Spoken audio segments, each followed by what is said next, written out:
Hello friends, welcome to my channel শিক্ষণ প্রয়াস। তোমাদের সাথে চলে এসেছি আমি নন্দিতা। তোমরা যারা যারা আমার ইউটিউব চ্যানেলে নতুন এসেছো তাদেরকে বলবো আমার চ্যানেলটিকে সাবস্ক্রাইব করে পাশে থাকা বেল আইকনটিতে ক্লিক করে নোটিফিকেশন অল করে রাখো। আর আমি যে সমস্ত কবিতা এবং গল্পের বিষয়বস্তু দিচ্ছি সেগুলো বাদেও অন্য কোনো কবিতা কিংবা গল্পের বিষয়বস্তু যদি তোমাদের জানার আগ্রহ থাকে আমাকে কমেন্ট বক্সে জানিয়ে দাও। আজকে আমি আলোচনা করব মহাশ্বেতা দেবীর দ্রৌপদী গল্পের মূল বক্তব্য। নির্বাচিত ছোট গল্প নতুন আলোকে ডক্টর বিজিত ঘোষ বলেছেন, মহাশ্বেতা দেবীর দ্রৌপদী নকশাল আন্দোলনের পটভূমিকায় লেখা একটি অগ্নিগর্ভ রচনা। ঝাড়খণ্ডের জঙ্গলে সাঁওতালদের নেতৃত্বে নকশাল অভ্যুত্থানের কাহিনী দ্রৌপদী। আন্দোলনকারীদের ওপর প্রশাসনের পাশবিক অত্যাচার এবং অত্যাচারী প্রশাসকদের বিরুদ্ধে গর্জে ওঠা সাঁওতালদের প্রতিরোধের জ্বলন্ত দলিল দ্রৌপদী। বাস্তবনিষ্ঠ কথাসাহিত্যিক মহাশ্বেতা দেবী ইতিহাসের কথা বলেন। ইতিহাস গড়ার লক্ষ্যে সভ্যতা এগিয়ে চলে।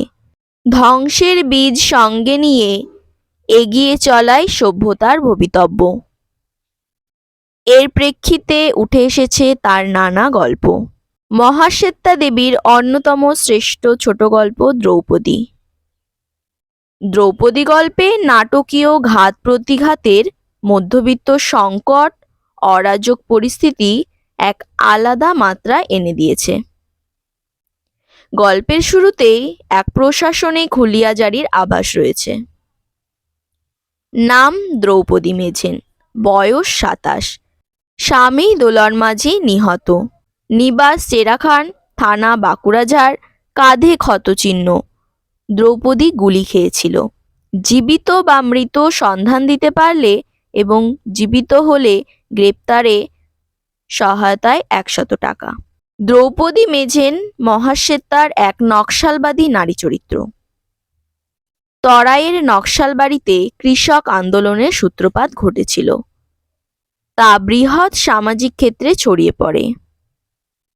সাঁওতাল নারী দ্রৌপদী একে তো নিম্নবর্গীয়, তার উপর নানা বিধিনিষেধ আরোপ, যা তার চরিত্রটিকে চালিত করেছে।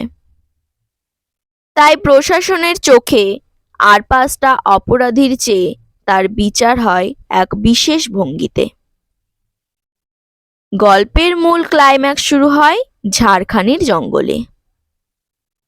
জঙ্গলে আত্মগোপন করে থাকা সশস্ত্র যুবক যুবতীদের নেতৃত্ব দিত দুলন মাঝি আর দ্রৌপদী মেঝেন।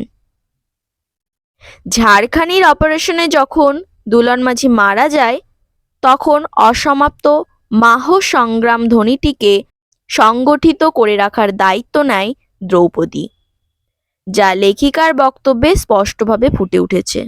দ্রৌপদী দুলনকে অত্যাধিক ভালোবাসত, এখন সেই ওদের বাঁচাচ্ছে নিশ্চয়ই। এখানে মহাশ্বেতা খুব সন্তর্পণে অথচ বলিষ্ঠ ভাষার দীপ্তিতে দ্রৌপদীর রাজনৈতিক সত্তার চেয়ে অন্তত একবারের মতো নারী সত্তার গভীর বিশ্বাসের নিবিড়তাকে তুলে ধরেন। দুলনের অসমাপ্ত জীবনযাত্রার সঙ্গী হয়ে দ্রৌপদী সেই চলার একনিষ্ঠতাকে সারা জীবন ধরে বয়ে নিয়ে যেতে পারে। আসলে যে অত্যাধিক ভালোবাসায় সে দুলনকে ভালোবাসত, দুলনের মৃত্যুর পরে তার অসমাপ্ত কাজকেও সম পরিমাণ নিষ্ঠায় পালন করে গেছে। এখানে গল্পকার দ্রৌপদী চরিত্রের মধ্যে দিয়ে ফিউডাল সমাজতন্ত্রের মুখোশকে নগ্ন করে দিয়েছে, যে সমাজ রাতের অন্ধকারে যৌন লালসার স্বাদ মেটায়, দিনের প্রখর আলোতে নিজের সেই কুকর্মের প্রত্যক্ষতায় শিউরে ওঠে। দ্রৌপদী সেই সমাজকে বিবস্ত্র করে তুলে ধরেছে। হেথা কেউ পুরুষ নাই যে লাজ করব, কাপড় মোড়ে পরাতে দিব না। মহাশ্বেতা তার নিজস্ব ভঙ্গিতে এক রুদ্ধশ্বাস বয়ানের সাক্ষী করে নেন। আমাদের যখন বলেন, ওকে লজ্জা দিয়ে চোখের কেনি থেকে জল গড়ায়। এখানে নারী যেন তার চোখের জলের দুর্বলতাকে কাটিয়ে ওঠে, দৃঢ় কাঠিন্যে শরীরকে প্রতিবাদের মাধ্যম করে নিয়েছে, যার সামনে দাঁড়াতে প্রতিপক্ষ কেঁপে ওঠে। যেমন করে উলঙ্গ দ্রৌপদী সামনে দাঁড়াতেই আঁতকে ওঠেন সেনানায়ক, কারণ আজ যে তাকে তারই দেওয়া নির্দেশের প্রত্যক্ষ বিচার করতে হবে। এখানে গল্পকার নারী এবং প্রকৃতিকে যে প্রতিবাদের দীপ্ত করে তুলেছে। এমনই একটি শব্দ প্রয়োগ হলো জ্যোৎস্না।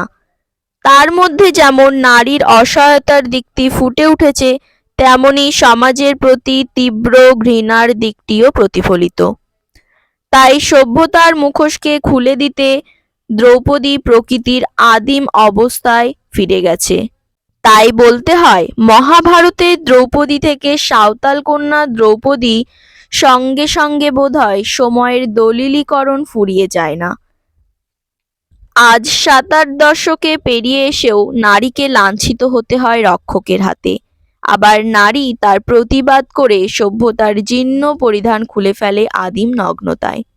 আজও দ্রৌপদী মেঝেনের উত্তরাধিকার বয়ে বেড়ায় উপজাতি নারীগণ। নারী যে সমাজের ভোগ্যপণ্য নয়, এই আজন্ম লালিত অভিশপ্ত বিশ্বাস থেকে বেরিয়ে আসতে পারেনি। মুখোশের ক্ষণিক অসাবধানতায় বেরিয়ে আসে সমাজের প্রকৃত সুখ। তাই বারবার প্রাসঙ্গিক হয়ে ওঠে মহাশ্বেতার দ্রৌপদীর মতো বাস্তবনিষ্ঠ ছোট গল্প, যেখানে দ্রৌপদী কালগত সব পরিচয় মুছে দিয়ে মূর্ত করে তোলে একটি প্রত্যয়, মাহ অর্থাৎ সব অন্যায় অত্যাচারের বিরুদ্ধে শানিত প্রতিবাদ। এভাবে একজন বাস্তবনিষ্ঠ ঐতিহাসিকের দায়বদ্ধতায় মূর্ত হয়ে ওঠে মহাশ্বেতার ক্ষুরোধার বাচনভঙ্গি।